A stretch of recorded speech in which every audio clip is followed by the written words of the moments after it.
Okay, hello and welcome everybody. I want to thank you for joining today's webinar. We will be discussing the dark web, the internet underground, where company and personal and confidential information is being bought and sold. My name is Rob Shank, founder of Intivix.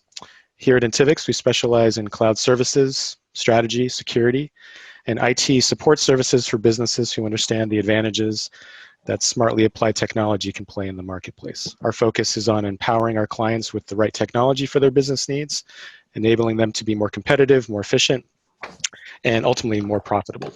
So before we get started, just a little housekeeping.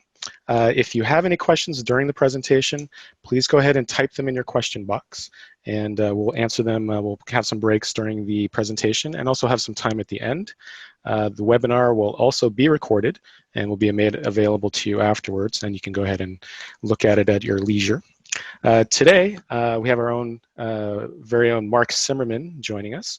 Mark is a seasoned cybersecurity professional with over 20 years of experience working with the U.S. Army and public companies on helping them secure their sensitive data.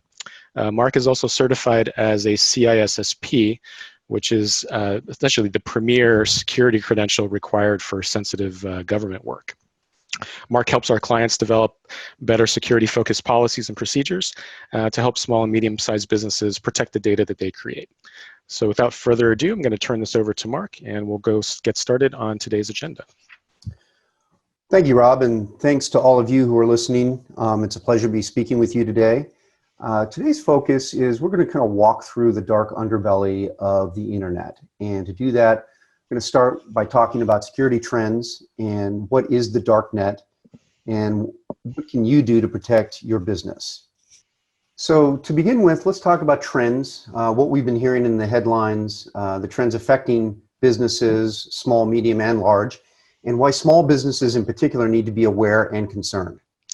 So Mark, how big a deal is this? I mean, we keep hearing about hacking attempts all over the news. They're increasing in severity and frequency. It seems to be affecting all areas of our society. You know, like where do we go from here? Well, Rob, the problem is a lot bigger than most of us are able to get our arms around. And as you can see here, up through 2016. Toward the end of 2016, we were seeing record levels of breaches. These breaches affect all of us. Some of the information leaked is used immediately. Other pieces of information which have to do with core pieces of our identity are valuable for years, even decades after they're stolen.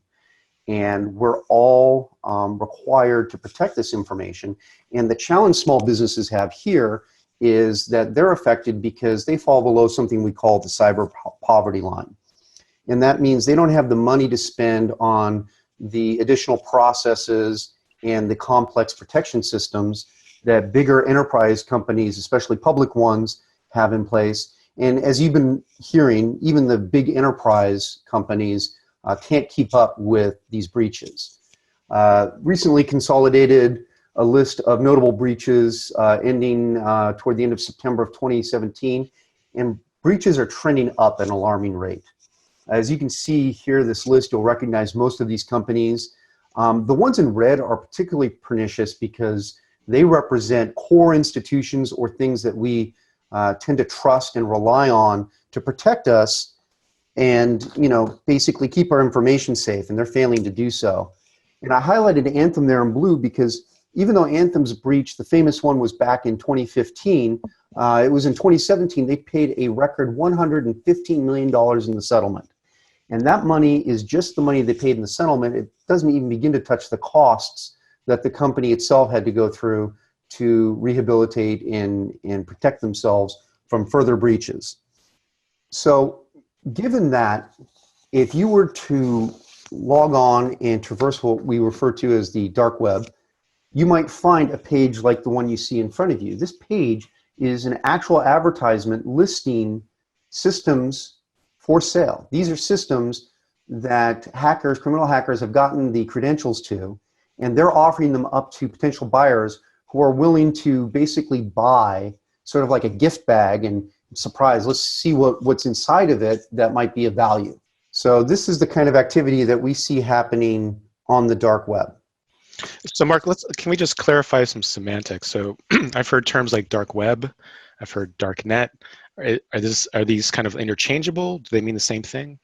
Well, actually, they are fairly interchangeable terms. These terms kind of go back to around 2009, 2010, when the phenomenon of people gathering in these hard-to-reach places had to be given a label, and it's mostly a marketing or educational term.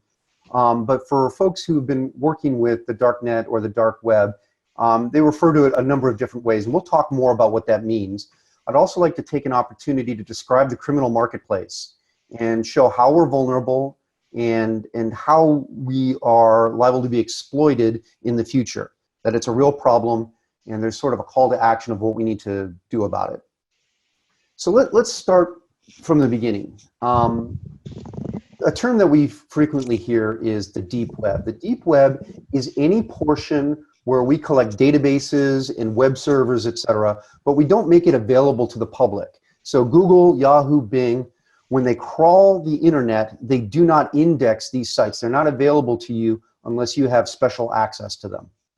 So just to clarify, so you're saying that of all internet data traffic that's out on the, just in our world, Google, Yahoo, Bing, all these search engines that we use for our daily, traffic searching and just traversing the internet is only indexing like 4% of all content that's out there? Actually, Rob, 4% would be a high watermark. There are some estimates to say that the subsurface of the data, the part that's not available, is 550 times larger than what can be seen on the surface. And as we see in the next slide here, the deep web includes all kinds of very legitimate operations, people's private networks, institutions that just aren't available to Google or anything else to crawl on the surface of the web. And these are stable institutions. It's exactly the way an internet ought to operate. But with the advent of ways of going through internet sites anonymously, using Tor encrypted sites and the Tor browser, we've created a dark underbelly to the deep web, and it's been called the dark web or the dark net. And this is a place where anonymous parties can get together, and they could choose to do legitimate activities, but recently, for the past 5 to 10 years, criminals have been gathering there, and hackers have made it a virtual market to buy and sell illegal and very dangerous products and services. And what we're finding here is that there are layers to the internet, and layers that the deeper you go and the more anonymous you get, the less law enforcement can actually engage with these criminal parties. Traditional methods don't work. The Tor network is an encrypted way of being able to get to a site, meet with somebody, and get back, and nothing is logged along the way. The technology has actually been around since the 90s. It's my understanding that the Tor concept was first developed in the Navy and then moved to DARPA, which is the military research group. And it wasn't until the early 2000s that we started to see this. In the past 7 to 10 years, Tor has really picked up, along with and about the same time as cryptocurrencies. And with the advent of anonymous ways to buy and sell things, traversing the web and paying for them using Bitcoin and other cryptocurrencies, this has become a real problem. So, Mark, what are the easiest profits to be made by criminals? Like, where's the low-hanging fruit? Well, and there we get into the economics of the problem. And the economics of the problem is that criminals have gotten very sophisticated, and they've differentiated. So they form teams and groups that have different specialties, and they work with each other and do a different part of the job. And so the easiest way to gather valuable data and exploit it and make money off of it, well, is to have the password, is to be able to break into the system. Now, there are a variety of ways of getting the passwords, but however you get the password, once you have it, the crews that get it then turn around and sell it. So basically, they need a fence. They've got stolen goods. They can't meet face-to-face. And so they need to find a way of doing business so they can sell their goods to somebody else. Now, credentials are lucrative, but you got to be very careful. You've got to vet the seller. The seller's going to make a claim of what they have, but they've got to kind of describe the product. And that gets us into where there's a dilemma for the criminals. Thank God they have a dilemma. And that is that other hackers who are on these sites can normally pick up what the advertising is. And so whenever they're trying to say, hey, I've got credentials and they're from this company, or they get onto this site, that sort of information is available to anybody who has access to that Tor site or that part of the dark web. And so the ability to eavesdrop and gather that information is fairly substantial. And so what we find is that the people selling credentials can make a quick buck very quickly. It may not be as quick as the people who are going to buy the credentials and then exploit later, but they have to do a lot harder work when they do a significant breach, and they're taking bigger risks. The people stealing credentials are taking small risks, but they still make quite a bit of money. As you can see here, this is an advertisement. The source is Flashpoint, and this was an advertisement from a group called Ultimate Anonymity Services. And they are selling credentials that would literally allow anybody interested in getting a random Windows 2012 server's credentials in the United States. They only have to pay $8 for it. Now, it's sort of like one of those grab bags again, so you don't know what you're going to get until you break into it. But there are other crews that use the credentials then and look for the most valuable information or services they can find. And depending on what they find, they may go to yet other criminal hackers who have different specialties, and they'll charge a fee for their services. And this problem is throughout the world. We see credentials for sale. As you can see, some of the hotspots aren't in the US because we are taking measures to try to protect ourselves, but it's a growing problem. It's worldwide, and anything that does touch the internet is potentially hackable. And as you can see here on this US map, there are hotspots. So most of the people listening to this webinar, many of them may find themselves close to one of the hotspots. We at Intivix have offices in Oakland and San Francisco, and that's right smack in the middle. So we should expect to see credentials being stolen at an alarming rate. This is a problem that is only getting worse, and it's fairly easy. So, Mark, how are they stealing credentials so easily? Hackers, what are they doing? Well, Rob, they're stealing our credentials through a combination of our own weak passwords, password reuse habits that we have that we really need to fix, password cracking, their ability to, take an encrypted password and figure it out, and other technical and social exploits to simply get a hold of a credential that they could use. So, I mean, to deal with the first one, to commemorate the upcoming Star Wars movie, Solo may sound like a ridiculously short and easy to break password, and it is, but we see this sort of thing all the time. When we do password audits, weak passwords are a common occurrence. In addition to weak passwords, a more pernicious and dangerous practice, and this is a habit, that up to 73% of us who have online accounts use duplicate passwords. And when we use duplicate passwords, we enable a criminal hacker to go on a shopping spree, because they just have to find the weakest site where we're using a credential. And then once they have that, they have the keys to go to the other ones. And this problem only gets worse the more websites. As you can see on the panel on the right, if, going from having to go onto 4 websites versus 20 websites, that's a 1/3 increase. You're going from 62% tendency to reuse passwords to an 84% tendency. And that's fairly significant. Mark, can't somebody just change their password by adding a couple extra characters at the end, and go from site to site and still be secure? Does that help? Well, Rob, I used to believe so once upon a time, many years ago. But then what became clear is this gives you almost no protection. And the reason it gives you almost no protection is because our ability to crack passwords, if we get a core piece of it, let's say you have a phrase like Mary had a little lamb, and that's you change a little bit on the end. Through brute force techniques, through dictionary attacks, and through logic attacks, that trivial little piece you put on the end doesn't take up any time whatsoever. And hackers really do build rigs like the one you see on the right, and they use GPU cards, not the CPUs we have in our laptops, but the graphics processors, because the math that runs those works on passwords a lot better. And it's very cost effective to build one of these because the hardware is formidable and can go through a lot of passwords. But you no longer have to go to that trouble because cloud computing resources have enabled us to reach password cracking rates that exceed 2 million passwords a second. The slide on the left there is dated about 2014, and so the current rate is well above 2 million. And as you can see on the panel on the right, the economics make sense. If you look at that bottom entry there, if I get a password, one credential of yours, and even though you're making subtle changes to all the others, I can target 20 common sites, turn my cloud cracker on, and go to bed. And it's like I have a minimum wage employee in San Francisco working all night without having to take a rest break or a meal break. And when I wake up in the morning, I've cracked more than 50% of the passwords. And that's a real threat.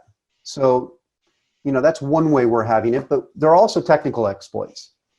Probably the most common source of credentials starts with a phishing attack. So any sort of spoofed email or an attempt to send you social engineering through email is phishing. And they obtain credentials that way. Frequently, they'll include a link, and the link is going to take you either to a site where it's going to drop some malware like we see in the middle, and that malware is going to get onto your machine. It may install a keylogger or do other things, or it could take you to another site that looks just like a place that you would sign up and create an account. Sometimes it'll pretend to be a banking institution and that you're planning on going to the banking institution. And the real evil part of this is you will enter your credentials in and it will pass you through to your actual bank, and it'll look like that you entered the wrong credential. But meanwhile, what it's really done is it's stolen your credential and then moved you on to where you really want to go. And now it's got access to your bank or whatever services that institution offers. And those are some of the technical exploits. What we're going to find is that not all exploits are technical. And it's really hard to believe. We like to think that as people we're fairly sophisticated, but it turns out we're fairly simple creatures. And social engineering is a weak spot for us. With the right training, almost any criminal hacker can walk up to somebody and find a way to outright ask them the password and get the password. In some cases, they simply gather information so that they could do a password recovery attack by learning enough of your background to be able to answer the questions that we set up when we log on and do our password. The best solution for something like this is going to be security awareness and security training for employees. So this is all sounding pretty depressing, Mark.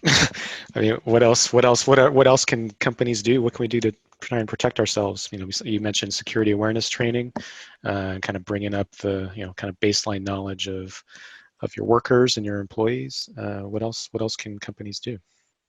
Well, Rob, one of the things we need to remember is the fixes aren't necessarily going to be complicated. They're going to start with some preventative measures like creating better credentials, not having the weak passwords, protecting credentials better, having better systems or measures to protect the credentials. Another protective measure that we need to engage in and think about more and more is use two-factor or multi-factor authentication.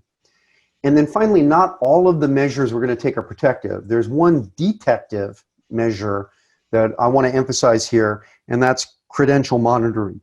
And I'm going to spend some time talking about that because that's going to be a little new.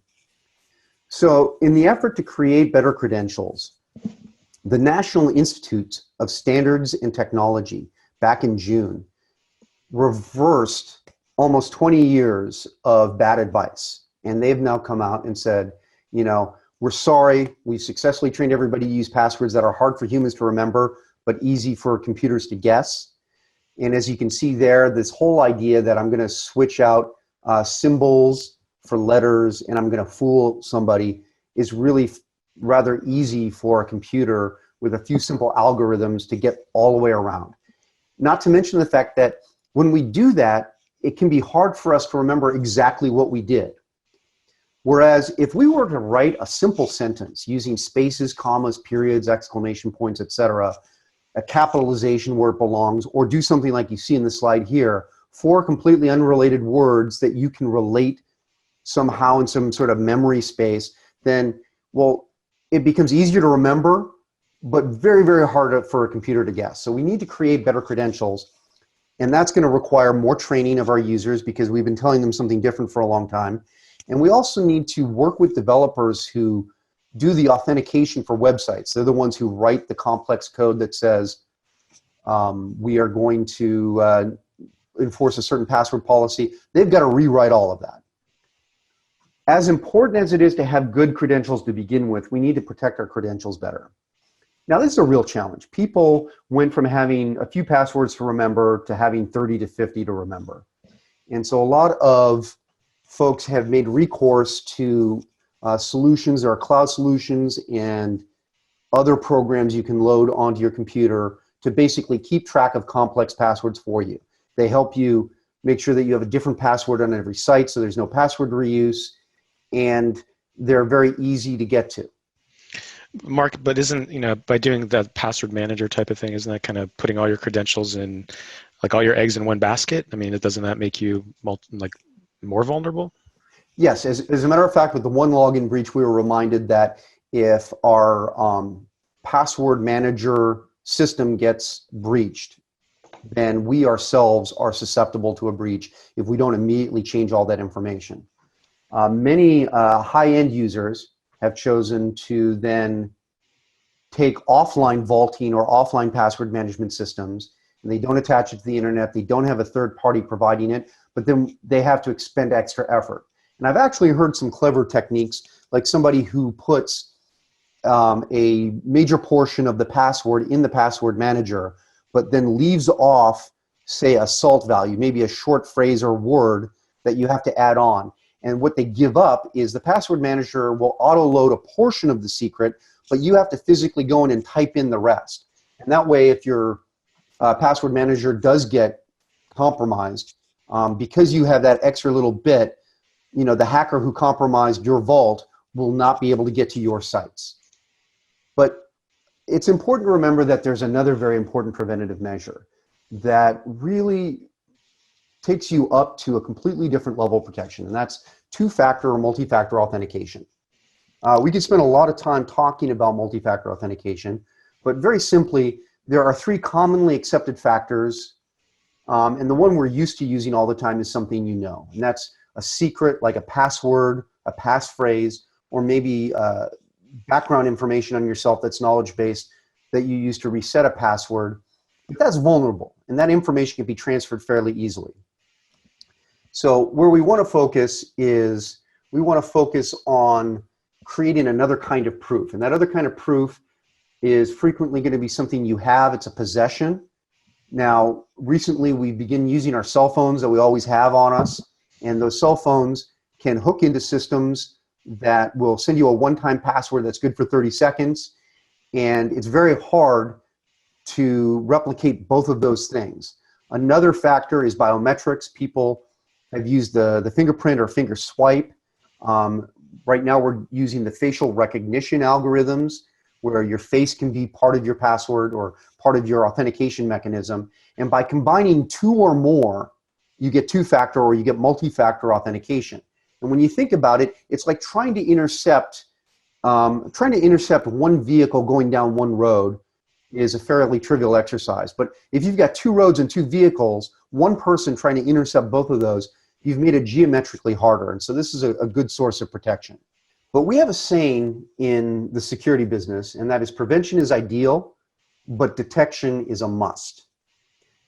And so one of the places we want to focus on now is monitoring. And monitoring is key because we need to be able to be alerted to the moment that something like our credentials have been put up for sale on the dark net, because it makes us aware that we have to take immediate preventative actions, and if we're not doing the monitoring, we can't be made aware.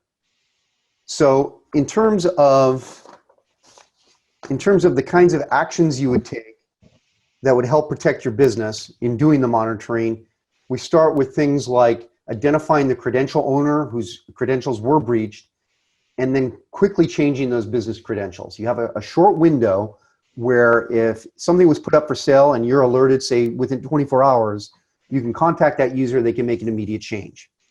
But another important feature of monitoring is the fact that we want to be able to alert whoever's providing the security for our network and for our digital assets and begin taking proactive preventative measures to try to see are compromises or attempted compromises occurring on our business systems.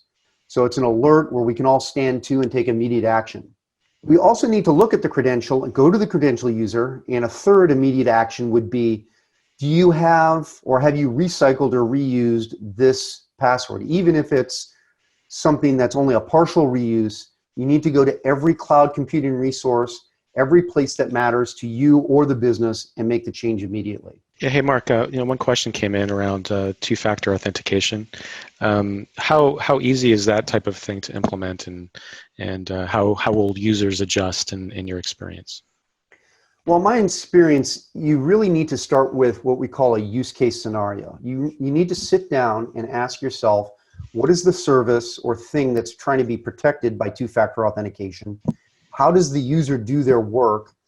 And you have to acknowledge that there are situations where if something breaks, your two-factor might prevent you from doing the task. So you really need to walk through a process and procedure on how you're going to react if you lose the ability. So say, for example, you use your cell phone as the possession factor.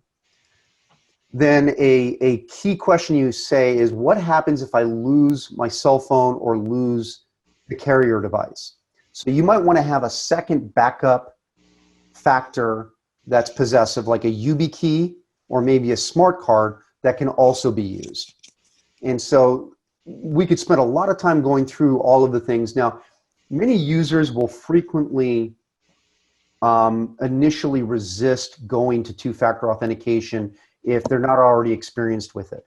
And so for that, I recommend you start with the core systems and you get them on board because these systems are so critical. But gradually over time, through training and just acclimation, they'll get used to it, and it's such an effective way.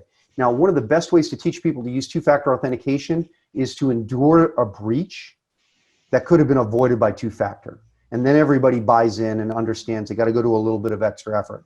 Yeah. But it seems like two-factor is getting a little bit more common now. Just logging into your bank or logging into Facebook or LinkedIn. They all, a lot of sites, commonly used sites, have options or opportunities to use two-factor to enhance security, or even iTunes for that matter. One other question that came in is around single sign-on, and how does that kind of fit into this as well?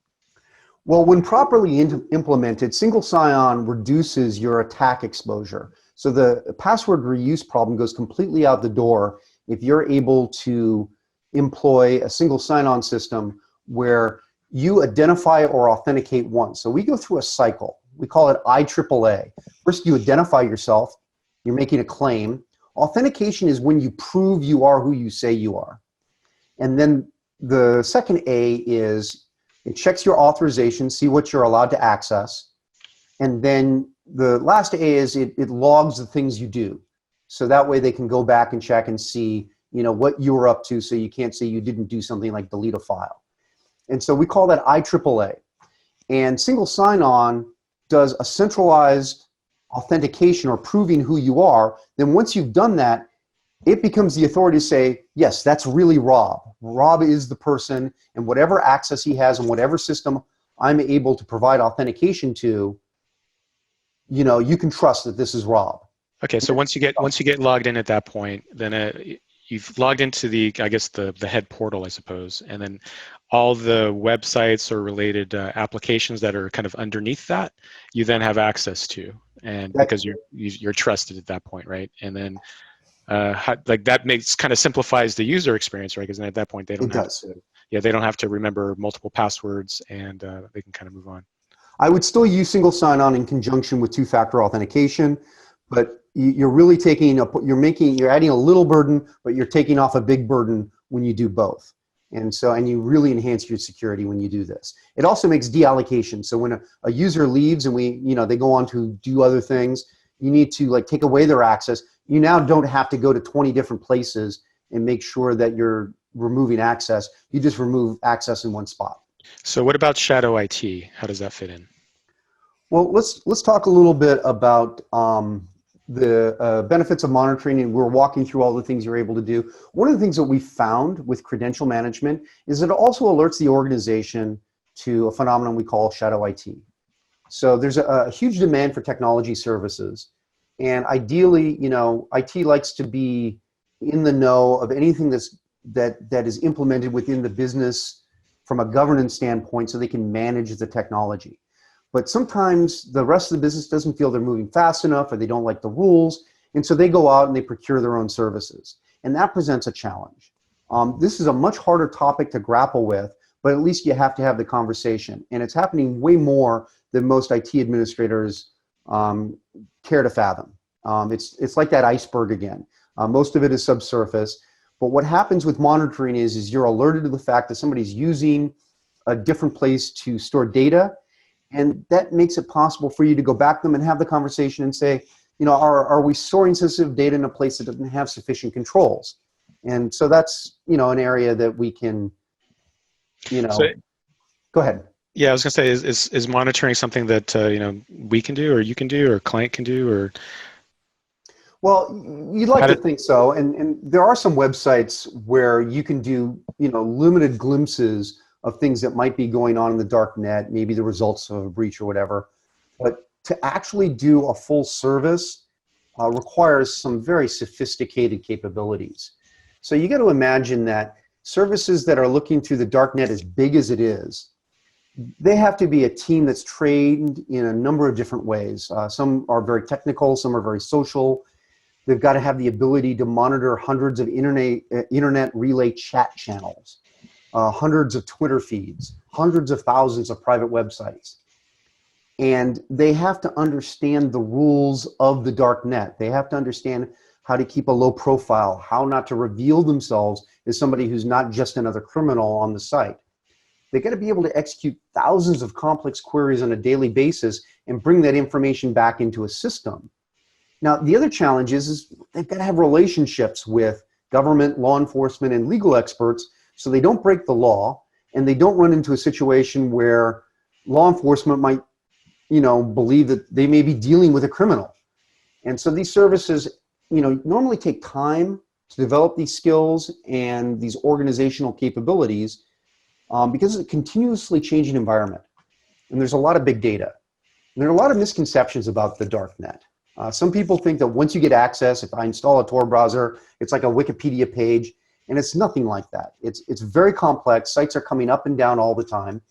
And one of the things we see is, I saw a number like 200,000 new posts or activities every day on Tor networks.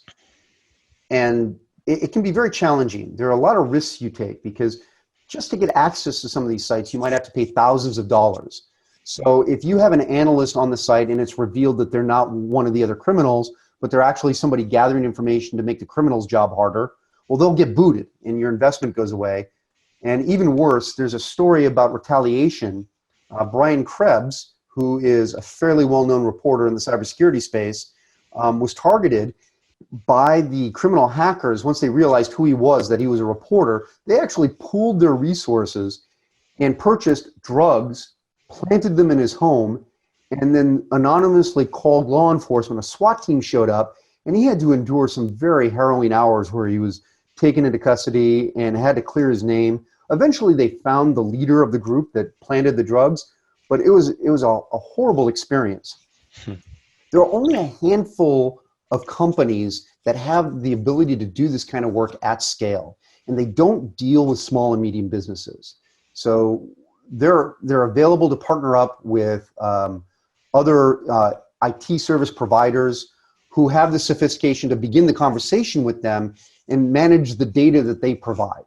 And that data will look a lot like this. This is an example compromise board where you can put some filters and then run a query, and they'll be reporting on a daily basis. But as it gets added to your screen or your dashboard, you then get to manage each and every instance of a compromised credential.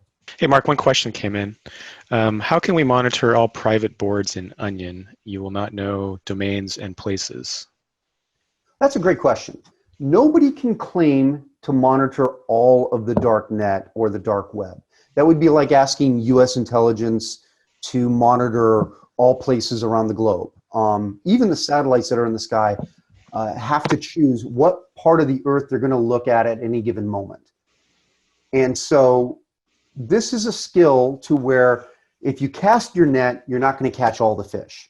You may only catch 10 or 15% of the fish, but if you keep casting your net day after day, eventually that information, if advertised, there's a good likelihood that it's going to end up in your net. And I was a little skeptical when I first started hearing about these services for the very same reason. But what we found is we would run, prospective reports that had some redacted information so you don't see the whole password. And it was amazing how frequently we found actual user IDs and actual credentials that matched a site that user used. So the proof is in the pudding, so to speak, to use a cliche. If they can come back and provide you with real credentials that are out there being sold on the dark net, you know that the service works. But nobody can claim to do it completely. So one of the nice things about some of these interfaces, if you work with a service like this, that they'll provide the data discovery.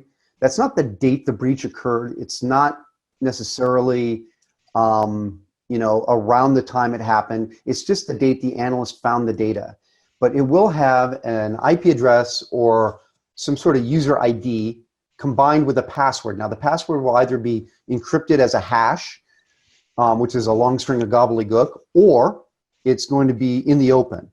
And in many cases, they'll be able to tell some information, usually the source of some kind, because the buyer and seller discussed some of these features, and you got to take it with a grain of salt. But when it's an open password in clear text and you see it and you know it's accurate, that's some powerful information. And So, hey, Mark, what about personal information? Is this capturing that type of thing as well? well, it can capture personal information. Many of the services we look at will provide executives the opportunity not to monitor their domain. So if your domain is ibm.com, but you have executives that have Gmail accounts, well, you can register those Gmail accounts and they will monitor those as well. If you're interested in more theft guard, these services usually have companion services that look for things that are more like personally identifiable information or PII, usually around credit card numbers or social security numbers. And those are looking for individuals and not corporate compromises. Between the two of them, though, you catch a great deal of information. So for those attendees of the webinar, we'd like to extend a free offer to all webinar attendees. If you want to send us your domain name to salesinfo at Intivix here, we'll go ahead and run a free report for you and tell you what information around your company has been actually kind of pilfered and is now ending up on the dark web. No obligations, of course, but this is basically just to kind of provide the information so you guys are aware of what's going on and what information may have been stolen and is available out on the dark net and dark web. So just send us a domain name to salesinfo at Intivix. We'll run you a free scan, get you back those results, and hopefully have a little bit more information to see if this is going to be a big issue for you. And at least it's, from my perspective, it's more about just, creating awareness and understanding, protecting ourselves. Personally, I would rather know than not know. That's me. But, at least that gives people a little more visibility into what's going on. And at least they can have, the knowledge to move forward in whatever direction you want to move forward in. Absolutely, Rob. Any more questions? Let's see. We'll give it a pause for another minute or two. If any other questions pop in, we'll go ahead and get those answered for you. And one of the trends we are seeing, Rob, and I did want to mention this parenthetically, is that public companies are finding that they need to engage in some sort of credential theft monitoring service simply from an assurance standpoint that as a public company, for example, that they really need to do this. It's a due diligence requirement. Cyber insurance is beginning to include this as a nice to have. Soon it might become a requirement for some of the larger companies with certain policies, because it's a safeguard that provides you real intelligence about a real threat that is imminent to your organization.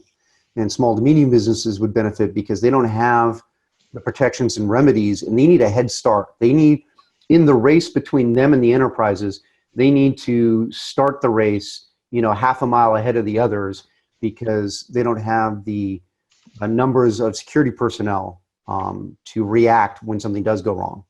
Sounds good. So at this point, no other questions. So I guess we'll go ahead and wrap things up. Mark, I want to thank you for your presentation, and thank everybody for taking the time to join with us today. Again, send us your domain name, get your free scan at salesinfo@intivix.com. We'll get that back to you. And if you have any other questions, please let us know. And if there's any future, we'd love to hear people's comments and feedback. If there's any other topics that you're interested in hearing in the future, please go ahead and you can go ahead and send that also to that salesinfo@intivix email, or go ahead and pop it into the comments here. And we'll go ahead and plan some webinars with some educational material that works for everybody. So appreciate your time. Thank you so much, and have a great rest of the day.